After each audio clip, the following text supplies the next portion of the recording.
star. I heard you got the fever for the flavor. Hurry up and get a scoop before it's gone.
When you went to the World Finals, the DMC World Finals, you know, what was that experience like? I mean, you're on stage, you know, on such a high level with DJs from all over the world. What was that feeling? I know it, you know, it's got to be a little nerve-wracking, but with all the battles you've been through, you know, how was that experience for you? It was a different nerve-wrack, to be honest. The U.S. seemed more nerve-wracking to me to get through the supremacy, because it was just one of the longest ongoing, because it's head-to-head. You're just constantly going, you know, you battle one DJ, go to the next DJ, and hopefully, you know what I'm saying, you just progress.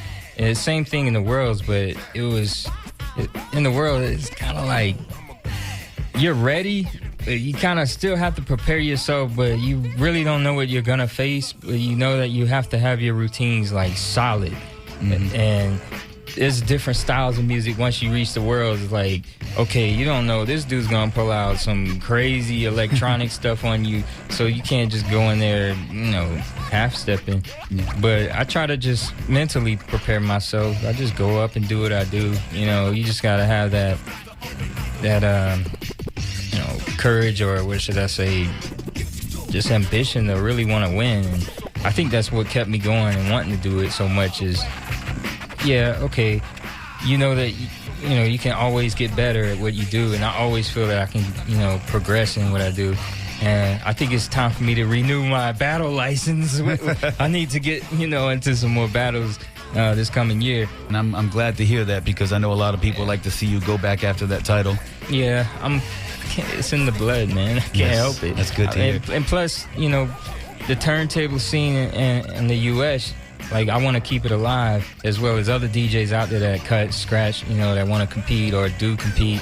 It's like, it's a good thing, you know, because for a minute, it seems like it was popular for 1 minute, then, you know how it gets in the U.S., the trends and things come in and things kind of get pushed to the side. But if you're constantly doing it and you love it, why not, you know, jump in these, you know, DMCs and things like that, because the more DJs we have doing it, you know, the better.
let the people know what you do differently as a DJ and what you've got planned other than battling that separates you from some of the DJs that just go up there with their 4 records and do their routines and then you never hear from them again. Because there are a lot of battle DJs like that. That's all they know, and it's no disrespect. They only know how to battle. They can't do anything else. So well, what separates you? I was in that category for a little bit. I mean, I keep battling to keep sharp, basically. You know what I'm saying? Because as a battle DJ, it's good to know and gain knowledge and skill, but you can go other places with it as far as production. Like, exactly. For some reason, I think DJs that become producers make awesome, music and tracks. So I've been definitely producing. I've always been doing that, as well as touring as a DJ for a lot of these, groups, a lot of groups out there. Now, who exactly have you toured for? Or toured with, I'm sorry. X144, toured with them. I toured with Soliloquist of Sound. That was actually my first tour was going on, 50 City tour with Solila in 2006. The Quit Your Dead End Job tour, and I actually quit my job in 2006 and haven't looked back. So if you're going to go on the road, that's something that unfortunately a lot of DJs, tough.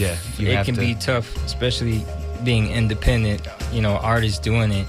Yeah, no one's gonna carry your turntables in. You bunch up in, a van with like 13 people. Hey, we're sleeping on, No, I'm same freaking. This is crazy, man. Tell us a little bit about Steel Hands Recording. What Steel exactly Hands is Recording. That's me. that's us. Yeah, that's pretty much me. My company. I record and put out music through Steel Hands. My first battle record was put out through Steel Hands Recordings, and which I got is a copy Second of Place that. Sucks Volume 1. That one, and as well as I put out a couple instrumental albums called Sunrise, another one called 2012 Alien Secret, which came out. I made it in 2009 and put it out in 2010. So it's on iTunes, all that stuff. So.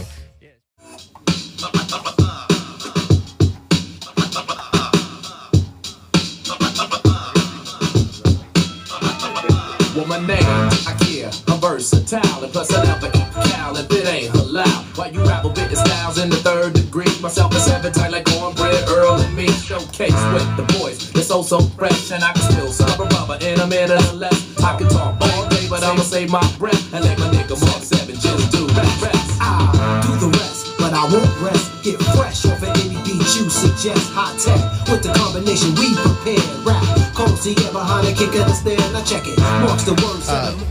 You were talking about growing up in Europe and in Germany in particular, and there being kind of an eclectic sampling of music for you to kind of draw influence from. Okay. Like, do you feel like, because I noticed in your sets you do have like a very diverse set. Do you feel like you came to hip hop differently in the sense that like there's no one telling you like this is the trend, this is like, oh, the East Coast is what's hot now, the West Coast is what's hot now? Do you feel like since you were living in Europe, like it kind of like let you be more open as far as how you came to hip hop?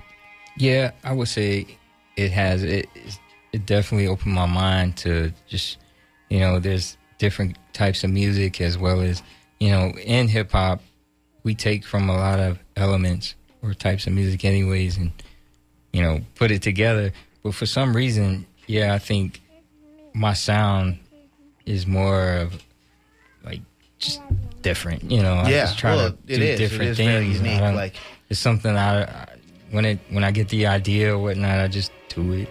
You know what I mean? And yeah, I like East, I like West Coast like types of sound, but I don't know. I want to push it because I know it can. There's so much you can do, but in words, this is hard for me to say in words. But when I do things, it's like, all right, I want to make this sound. How can I apply my hands in my mind and like manipulate it a certain way to make it work for myself? Or will this person feel it when they hear it? Or will they think it's just the record playing? Or because I had people say, is he really doing that? Or is that like a CD playing? Yes. Yeah, no, he's really doing it. For the listeners out there that didn't get to watch, that actually segues into my next question, but go ahead. But I wanted to ask you, I'm surprised Fader didn't ask this. What do you feel as far as traditional, traditional DJing versus Serato? Because I noticed, and for one part of your set, it seemed like you were using Serato, but we were all commenting that all of a sudden we saw you pull out that vinyl and start cycling through records, and it looked like, you know, that it had that kind of back in the day feel. You don't see it. You don't really see it anymore. Like, and I feel like those kind of skills, it's like, you know, like the Jedi arts, you know, that gets lost. You know what I mean? And as technology grows, you know, you have to grow as well. And I had to quickly adapt to the Serato environment, I must say. But there's still an element of hip hop, or in the battle scene, like Supremacy is a head-to-head competition, which is strictly vinyl. So that's pretty much an arsenal of like vinyl of all, you know, routines that I put together using just records. So, you know, I still use both. Like, I'm incorporating Serato a little bit more, like creating routines, but as far as like vinyl, I still go to record stores, I buy record, you know, I love opening it up and that smell of it. I'm like, yes, I get all excited and want to play it. I feel that. You know, and I still use records. Like, you have to. I like marking my records with the tape. You know, I don't put the headphones on. Yeah, of course. That's what it's all about, man. Now I think he wants to get back to playing some music, man. So why don't you rock another song? Why don't you rock something that?